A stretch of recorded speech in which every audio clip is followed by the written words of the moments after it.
小小机长们，任务即将开始。今天，你们将接受一项特别挑战：1. 亲手组装飞行体验模拟器；2. 体验操纵飞机的刺激；3. 学习飞机飞行的秘密；4. 和队友合作，完成天空任务。准备好展开这场充满勇气与智慧的冒险了吗？让我们一起起飞，飞向梦想的天空吧！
我们可以把这套飞行模拟器分成3个主要部分。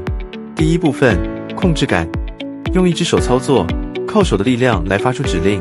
第二部分，连杆装置，控制杆与飞机之间透过数个木片相连，组成平行四边形连杆机构。当控制杆被推动时，连杆会随之变形，将动作精准传递到前方的飞机。第三部分，飞机，作为结果的呈现端，会依照控制杆的操作方向上下或左右摆动，模拟真实飞机的反应。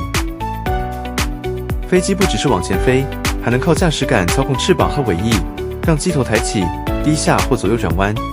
飞机可以做3种旋转和3种直线移动，这些合起来叫做6自由度运动。